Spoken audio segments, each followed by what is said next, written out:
देखिए, एक देश का सिर्फ अंदरूनी तौर पर ही निर्माण नहीं होता, देश के बाहरी संबंधों का भी देश की राजनीति पर, देश की अर्थव्यवस्था पर और देश के लोगों पर प्रभाव पड़ता है। तो इसीलिए आज हम चल रहे हैं उन बातों को समझने कि भारत ने आजादी के बाद अपने विदेश संबंध कैसे स्थापित किए। आप सबको पता है कि जब भारत आजाद हुआ तो दुनिया शीत युद्ध की गर्द में थी, दुनिया दो गुटों में बटी हुई थी। एक तरफ था पूंजीवादी और उदारवादी लोकतंत्र के साथ आपका संयुक्त राज्य अमेरिका, और दूसरी तरफ था साम्यवादी और समाजवाद के साथ यूएसएसआर, सोवियत संघ। दुनिया इन दो खेमों में बट गई थी और इन दोनों खेमों की गोलाबंदी में भारत को अपनी आजादी को, अपने लक्ष्यों को सुरक्षित करते हुए अपने देश को आगे बढ़ाना था। तो भारत ने कैसे अपने आप को इन दो गुटों की गोलाबंदी से बचाते हुए, अपनी इंडिविजुअलिटी को बचाते हुए कैसे अपने आप को आगे बढ़ाया, इन चल रहे हैं बातों को हम बहुत विस्तार से जानने और समझने। आइए प्रारंभ करते हैं और जानते हैं कि इस अध्याय में प्रमुख तौर पर हम किन विषयों को जानेंगे, समझेंगे और भारत की गुटनिरपेक्ष की नीति का क्या महत्व है भारत की अंतरराष्ट्रीय संबंधों के निर्माण में, और कैसे इन चीजों ने भारत को आगे बढ़ाने में मदद की है। तो चलिए प्रारंभ करते हैं और पढ़ते हैं इस अध्याय के बारे में। अब तक हमने इस किताब में देश में हुए बदलाव और घरेलू चुनौतियों पर अपनी नजर डाली है। मतलब तीनों चैप्टर आपको घरेलू चुनौतियों से रूबरू कराते हैं। पहले तीन चैप्टर, जिसमें पहला है राष्ट्र निर्माण, दूसरा है लोकतंत्र की स्थापना और तीसरा है आर्थिक विकास, है ना। तो इन तीनों चैप्टरों में बेसिकली आपने देश की अंदरूनी स्थितियों को, परिस्थितियों को जाना और समझा है। अब आप चल रहे हैं देश की बाहरी स्थितियों और परिस्थितियों को जानने और समझने, और किस प्रकार से बाहरी परिस्थितियों ने, स्थितियों ने भारत की अंदरूनी राजनीति को प्रभावित किया है, इस बात को भी चल रहे हैं आप विस्तार पूर्वक जानने और समझने। बहुत ही विस्तार पूर्वक जानेंगे और समझेंगे आप इस अध्याय को। समझ में आई बात? तो चलिए प्रारंभ करते हैं और पढ़ते हैं इसको बहुत अच्छे से। इस अध्याय में हम बाहरी चुनौतियों के बारे में पढ़ेंगे। इस मोर्चे पर भी अपने देश के नेताओं ने नई राह अपनाई और बाहरी चुनौतियों के मामले में गुटनिरपेक्ष की नीति का पालन किया। भारत ने उस ढर्रे पर चलना स्वीकार कभी नहीं किया जिस पे पूरी दुनिया चल रही थी। भारत ने विदेश नीति के मामले में भी एक नए रास्ते का चयन किया। भारत ने गुटनिरपेक्षता के रास्ते का अनुसरण किया और भारत ने अपनी उन चुनौतियों को बहुत ही सावधानी पूर्वक समाधान किया और देश को सभी चुनौतियों से बाहर निकाला। वैश्विक अंतरराष्ट्रीय राजनीति की चुनौतियों पर देखिए, भारत की विदेश नीति के निर्माण में पंडित जवाहरलाल नेहरू का बहुत बड़ा योगदान है और आज भी भारत उन्हीं नीतियों के अनुसार अपनी विदेश नीति संचालित करता है। आज भी वही नीतियां, खास कोई परिवर्तन नहीं हुआ है। जो पंडित नेहरू के जमाने में बनाई गई थी भारत की नीतियां, उन्हीं नीतियों पर आज भी भारत अमल कर रहा है, थोड़े बहुत अंतर के साथ। देखो, समय के साथ थोड़ा बहुत परिवर्तन तो स्वाभाविक है, होना भी चाहिए, क्योंकि समय बदलता है तो चीजें बदलती हैं, जरूरत बदलता है। आज आपका दूसरी महाशक्ति नहीं है। आज के टाइम पर यूएसएसआर नाम का कोई देश या संगठन या राष्ट्र नहीं है, तो इसलिए जब उतना बड़ा कोई संगठन या देश ही नहीं है तो फिर उस चीज में बदलाव आना स्वाभाविक सी बात है। लेकिन हाँ, उसका जो उत्तराधिकारी है वो हमारा परम मित्र है। कौन है उसका उत्तराधिकारी? रूस। रूस हमारा क्या है? सबसे अजीज और परम मित्र।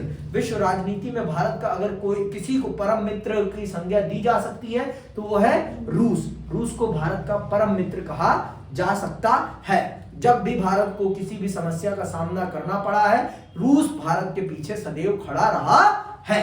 हर प्रकार की चुनौती में रूस ने भारत का साथ दिया है। आगे सुनिए। बहरहाल हमारे नेताओं को पड़ोसी देश से हुए युद्धों से भी निपटना पड़ा। भारत को अपने पड़ोसी देश से 1962, 1965 और 1971 में युद्ध लड़ना पड़ा था। ये याद रखना है आपको। भारत को अपने पड़ोसी देशों, खासकर कि चीन और पाकिस्तान से 3 युद्ध लड़ना पड़ा। एक है आपका 62 का, एक है आपका 65 का और एक है आपका 71 का।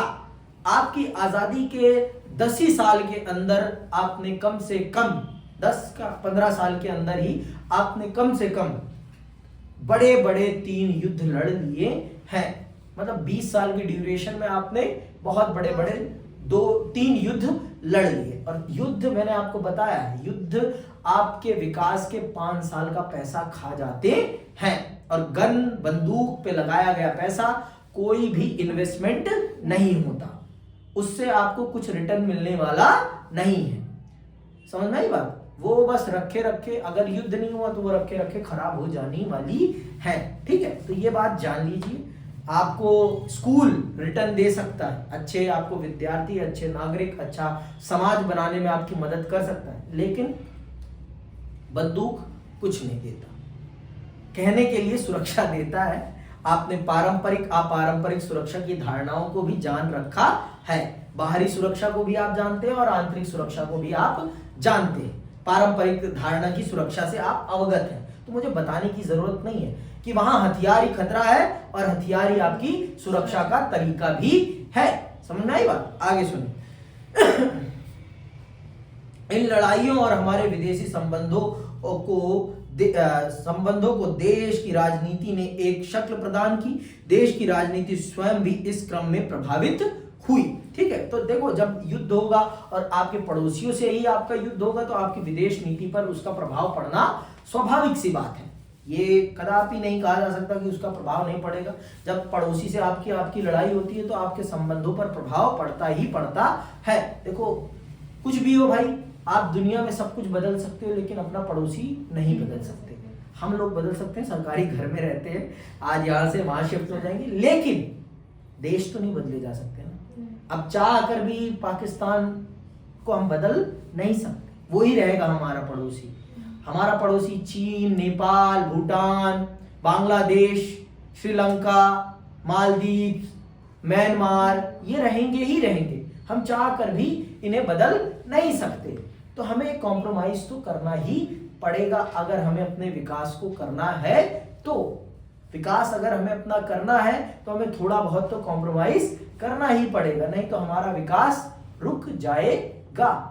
हमें अपने विकास से कॉम्प्रोमाइज करना पड़ जाएगा। इसलिए मैं ये कह रहा हूं, ये समझिए आप कि आपके लिए इन चीजों को जानना और समझना बहुत जरूरी है, बहुत ज्यादा जरूरी है। सिर्फ इंटरनल पॉलिटिक्स जान लेना ही पॉलिटिक्स नहीं होता, एक्सटर्नल पॉलिटिक्स पर भी अपनी पकड़ बनाना बहुत जरूरी है। बहुत बहुत जरूरी है। मैंने क्या कहा? बहुत बहुत जरूरी है। एक्सटर्नल पॉलिटिक्स बहुत ज्यादा जरूरी चीज है और उसे समझना सबकी प्रमुख जरूरत है। प्रमुख जरूरत, क्या शब्द बोला? प्रमुख जरूरत। आगे सुनिए। इस अध्याय में हम अंदरूनी और बाहरी राजनीति के इसी रिश्ते के बारे में पढ़ेंगे। इस अध्याय में चर्चा की जाएगी किन विषयों के बारे में? भारत के विदेश संबंधों ने किन अंतरराष्ट्रीय परिस्थितियों में आकार ग्रहण किया? वो कौन सी स्थिति और परिस्थिति थी जिन स्थिति और परिस्थिति में भारत के विदेश संबंधों ने अपना आकार प्रकार ग्रहण किया? इस बात को हम जानेंगे, इस बात को हम विस्तार पूर्वक समझेंगे। दूसरा क्या समझेंगे? भारत की विदेश नीति किन सिद्धांतों से निर्देशित है? भारत के विदेश संबंध का क्या सिद्धांत है? किस रास्ते पर भारत का विदेश संबंध चलता है? और फिर आप जानेंगे चीन और पाकिस्तान के साथ भारत के रिश्ते कैसे रहे और भारत की परमाणु नीति का उद्भव किन परिस्थितियों में हुआ। भारत की परमाणु नीति, भारत, चीन, पाकिस्तान के साथ संबंध, इन सब बातों को आप बहुत विस्तार पूर्वक इस अध्याय में चल रहे हैं जानने और समझने। भारत की परमाणु नीति के संबंध में आप समझेंगे, जहां पूरा विश्व, दोनों महाशक्तियां ये प्रयास कर रही थी कि दुनिया के सिर्फ 5 देशों के पास न्यूक्लियर पावर रहे, वहीं भारत ने उनकी उस नीति पर अमल करने से मना किया। हस्ताक्षर, परमाणु अप्रसार संधि पढ़ा है ना आपने? है ना? कौन से चैप्टर में? पहले चैप्टर, है ना, जो कि आपके सिलेबस से आउट किया गया है सीबीएसई के कर कमलों के द्वारा, है ना। अब किसके कहने पे किया गया ये मैं नहीं बता सकता, ये आप भी नहीं बता सकते। ये आपके जीवन के साथ, आपके ज्ञान के साथ एक अच्छा प्यारा खेल खेला जा रहा है। इसके लिए आप सबको बधाई आप लोग उज्जवल भविष्य के साथ ऐसे ही बिना ज्ञान के आगे बढ़ते रहे। धन्यवाद। आगे सुनिए।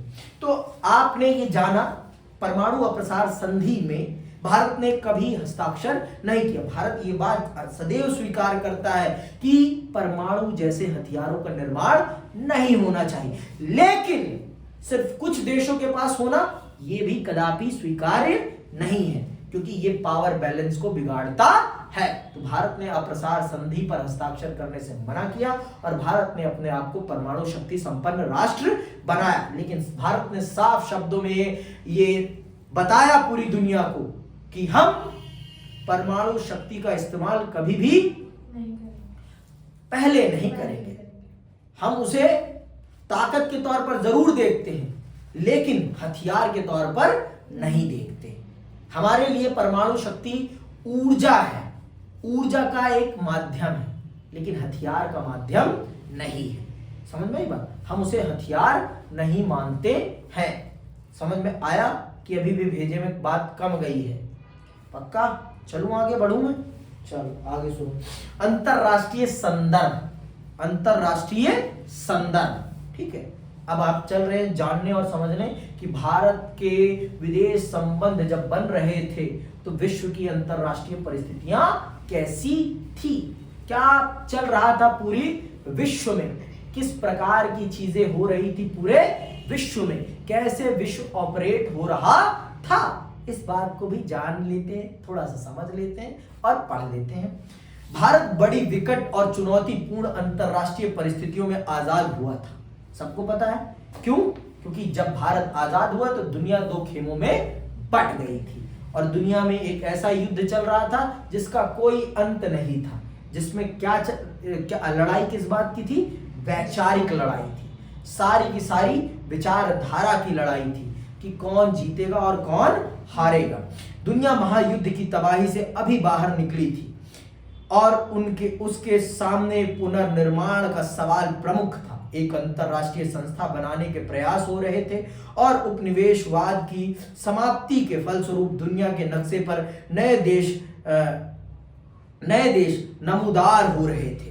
नए देशों के सामने लोकतंत्र कायम करने और अपनी जनता की भलाई करने की दोहरी चुनौती थी। स्वतंत्रता के तुरंत बाद भारत ने जो विदेश नीति अपनाई उनमें हम इन सारे सरोकारों की झलक पाते हैं। विश्व बहुत बड़ी चुनौती से जूझ रहा था। विश्व अभी दूसरे विश्व युद्ध की तबाही से बाहर निकला था। हम कब आजाद हुए पता है ना? 15 अगस्त 1947। भारत में ऐसे भी बहुत सारे बच्चे हैं, आपकी क्लास में ही बहुत सारे बच्चे होंगे जिनको यही नहीं पता होगा कि भारत किस दिन आजाद हुआ है। कितने सौभाग्य की बात है, कितने सौभाग्य की बात है ना वर्षा? बहुत ज्यादा है ना? इतने अच्छे बच्चे इस देश को मिलेंगे इस आपके एजुकेशन सिस्टम के द्वारा। फिर हाँ, बहुत प्रगति होगी, सच में बहुत प्रगति होगी।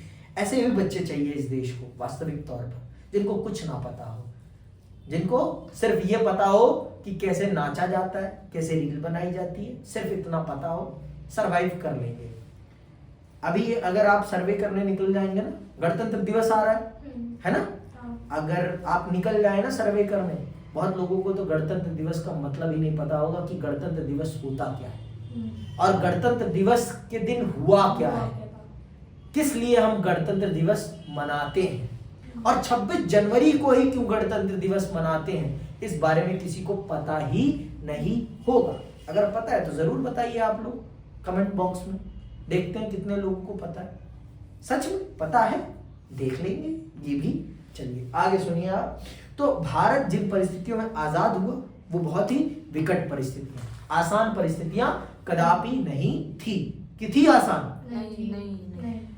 पहला, पूरा विश्व तबाह हो चुका था, पूरा विश्व तबाह हो चुका था और हम आजाद हुए तो कैसे हुए? हम आजाद हुए विभाजन के साथ, सांप्रदायिक कलह के साथ। हमारा विभाजन सांप्रदायिक कलह लाया था देश में।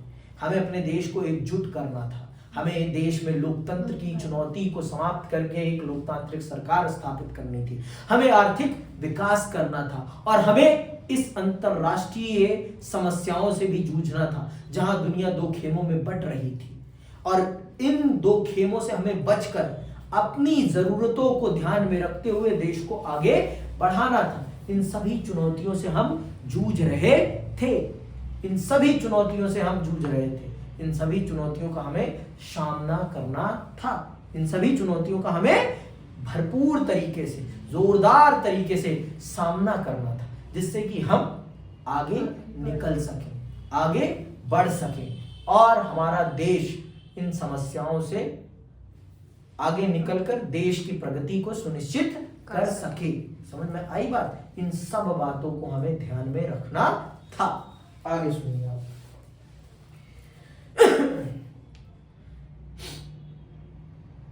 वैश्विक स्तर के इन सरोकारों के अलावा भारत की कुछ अपनी चिंताएं भी थी।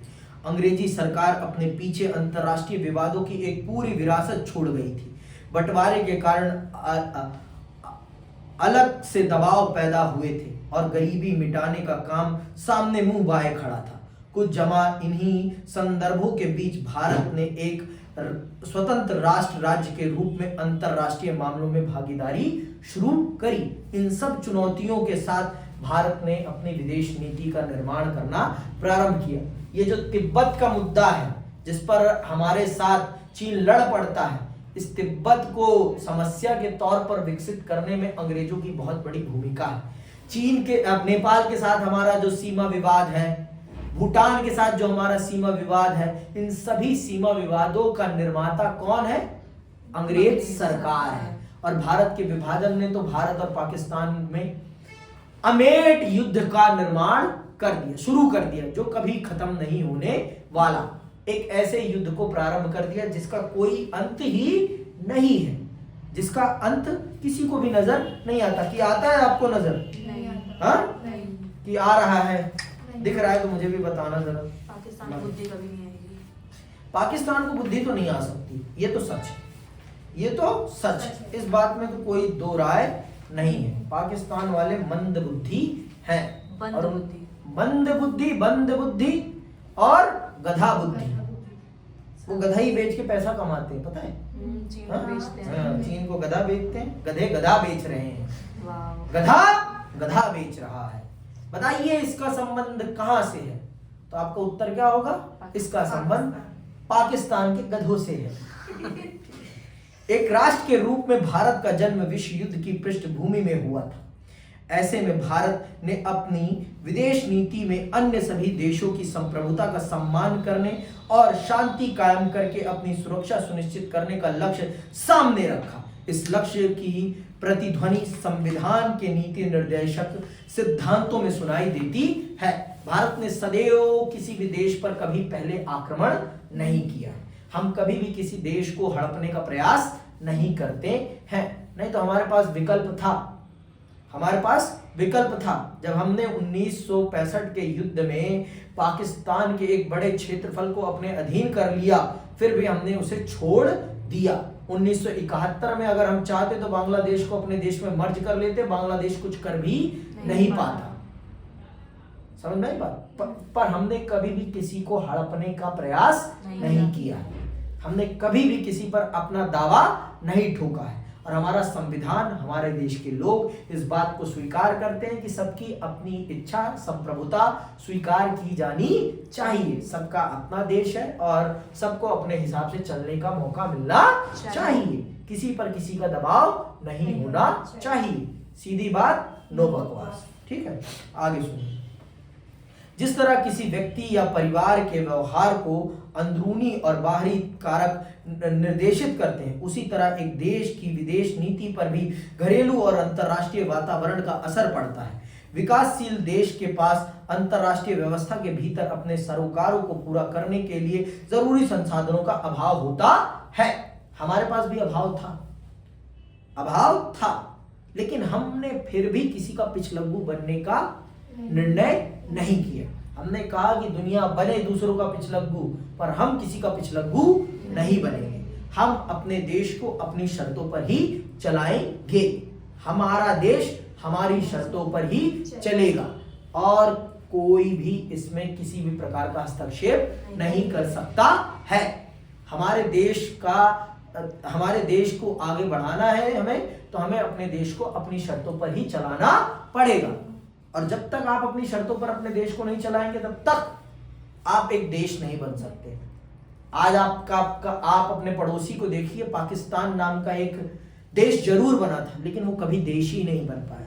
वो हमेशा एक देश का पिछलग्गू बना रहा, और उसी पिछलग्गू के कारण वो बर्बाद हो गया, वो बर्बाद हो गया। ठीक है, डोंट चिल, ठीक है, झटका ही है, कोई दिक्कत नहीं है। ऐसे देशों का इसके चलते हुए कहां तक आ गए थे? इसके चलते हुए बढ़े चढ़े देशों की अपेक्षा बड़े सीधे साधे लक्ष्यों को लेकर अपनी विदेश नीति तय करते हैं। देखो, जब हमारे पास संसाधन नहीं है तो हमें अपने देश की स्थिति और परिस्थिति को ध्यान में रखते हुए ही अपने देश के लक्ष्यों को भी निर्धारित करना पड़ेगा। हम अंट संट लक्ष्य नहीं बना सकते अपने, हम जो चाहे वो नहीं कर सकते, क्योंकि हमारे पास संसाधनों का अभाव है। और अगर अंट संट आपको लक्ष्य बनाना है तो आपको किसी ना किसी का पिछलग्गू बनना पड़ेगा। और अगर आप पिछलग्गू बनेंगे तो फिर आपका आजाद होने का कोई मतलब नहीं रह जाएगा। आप फिर आजाद नहीं है, आप फिर दूसरों की शर्तों के अनुसार चल रहे हैं। आपका कोई अस्तित्व नहीं रह जाएगा। फिर अगर आपको अपना अस्तित्व बनाए रखना है तो आपको अपने देश को अपनी शर्तों पर चलाना ही पड़ेगा। बिना अपनी शर्तों पर चलाए आप अपने आप को आजाद नहीं कह सकते हैं। अगर आप चाहते हैं कि आप अपने आप को आजाद कहें तो आपको अपने देश को अपनी शर्तों पर ही चलाना पड़ेगा। और अगर ऐसा नहीं कर पा रहे तो कृपया अपने मुंह से अपने आप को आजाद देश की संज्ञा ना दें। कृपया करके अपने आप को आजाद देश की संज्ञा ना दें। तो भारत ने अपनी स्थिति और परिस्थिति को समझते हुए अपने लक्ष्य भी उसी प्रकार के निर्मित किए, जिससे कि उसे किसी का पिछलग्गू बनने की जरूरत ना पड़े। आगे सुनिए। ऐसे देशों का जोर इस बात पर होता है कि उनके पड़ोस में अमन चैन कायम रहे। हम भी यही चाहते थे, लेकिन हमारा पड़ोसी बहुत हरामखोर है, दोनों ही हरामखोर है, बहुत ज्यादा ही। ठीक है, ऐसे देशों का जोर इस बात पर होता है कि उनके पड़ोस में अमन चैन कायम रहे और विकास होता रहे। इसके अतिरिक्त विकासशील देश आर्थिक और सुरक्षा की दृष्टि से ज्यादा ताकतवर देशों पर निर्भर होते हैं। इस निर्भरता का भी उनकी विदेश नीति पर जब तक असर पड़ता है। दूसरे विश्व युद्ध के तुरंत बाद के दौर में अनेक विकासशील देशों ने ताकतवर देशों की मर्जी को ध्यान में रखकर अपनी विदेश नीति अपनाई, क्योंकि इन देशों से उन्हें अनुदान अथवा कर्ज मिल रहा था। इस वजह से दुनिया के विभिन्न देश दो खेमों में बंट गए। एक खेमा संयुक्त राज्य अमेरिका और उसके समर्थक देशों के प्रभाव में रहा, तो दूसरा खेमा सोवियत संघ के प्रभाव में। आपने इसके बारे में समकालीन विश्व राजनीति नामक किताब में पढ़ा होगा। आपने इस किताब में गुट निरपेक्ष आंदोलन के बारे में भी पढ़ा होगा। आप इस किताब में पढ़ चुके हैं कि शीत युद्ध के बाद अंतरराष्ट्रीय संबंधों का संदर्भ पूरी तरह बदल गया। बहरहाल अब भारत आजाद हुआ, जब भारत आजाद हुआ था और अपनी विदेश नीति तैयार कर रहा था, तब शीत युद्ध शुरू ही हुआ था और दुनिया बड़ी तेजी से दो खेमों में बंट रही थी। पर दुर्भाग्य यह है कि यह चैप्टर ही आपके सिलेबस से आउट कर दिया गया है और आप लोगों ने कभी ये पूछने की भी कोशिश नहीं करी आदरणीय CBSE जी से कि आपने ऐसा हमारे साथ क्यों किया। करोगे कभी कोशिश? कभी नहीं करोगे। बोलो सिलेबस कम हो गया भैया, फालतू की बकवास मत करो, एक चैप्टर और पढ़ना पड़ता है ना। तो अगर आपने पढ़ा है तो आपको पता होगा कि शीत युद्ध ने किस प्रकार से पूरी दुनिया को दो खेमों में बांटा और किस प्रकार से पूरी दुनिया में इन विकासशील देशों का प्रयोग किया गया। देखो, अमीर देशों ने आपको फ्री में अपना सहयोगी नहीं बनाया, आपको फ्री में पैसा नहीं दे रहे या कर्ज नहीं दे रहे हैं। उनको आपकी जरूरत थी, आपके पास बहुत से ऐसी चीजें थी जो उनके पास नहीं थी। तो उन सब चीजों के लिए बड़े देशों ने या बहुराष्ट्रीय या आपके इन विकसित या महाशक्ति, दोनों महाशक्तियों ने अपने अपने पिछलग्गू देश बनाए थे। मुफ्त में कोई किसी को कुछ नहीं देता, कोई किसी को कुछ नहीं देता, ये बात जान लो। हर चीज दी जाती है किसी ना किसी शर्त के साथ, किसी न किसी कीमत के साथ।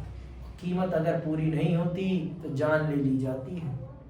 जैसे आज पाकिस्तान की स्थिति देखिए आप, पाकिस्तान बर्बादी की गर्द में है। पाकिस्तान बर्बाद हो चुका है और उसे बर्बाद करने का काम किसी और ने नहीं, उसके परम परम परम परम मित्र यूएसए ने किया है। उसके माध्यम से उन्होंने यूएसएसआर को बर्बाद किया और उसे बर्बाद करके पाकिस्तान को पंगु बना के ऐसे छोड़ दिया। ठीक है, आगे सुनिए। ठीक, अब आगे सुनिए। क्या 1950 और 1960 के दशक की विश्व राजनीति में भारत इन दोनों में से किसी खेमे में शामिल था? क्या भारत अपनी विदेश नीति को शांतिपूर्ण ढंग से लागू करने और अंतर्राष्ट्रीय झगड़ों से बचे रहने में सफल रहा? ये प्रश्न है आपके सामने। 1950 से 1960 के दशक में क्या भारत किसी भी महाशक्ति के खेमे में था या नहीं? ये प्रश्न है आपके सामने। और क्या भारत अपनी विदेश नीति को स्वतंत्र रख पाने में कायम रहा? ये प्रश्न है आपके सामने। इन प्रश्नों को अगले क्लास में हम खोजेंगे, समझेंगे और गुट निरपेक्षता की नीति को विस्तार पूर्वक जानेंगे कि क्या है गुट निरपेक्ष आंदोलन और कैसे गुट निरपेक्षता की नीति ने भारत के अंतर्राष्ट्रीय सरोकारों को पूरा करने में एक बहुत बड़ी भूमिका निभाई है। आज के लिए बस इतना ही, मैं विदा लेता हूं। जय हिंद, जय भारत।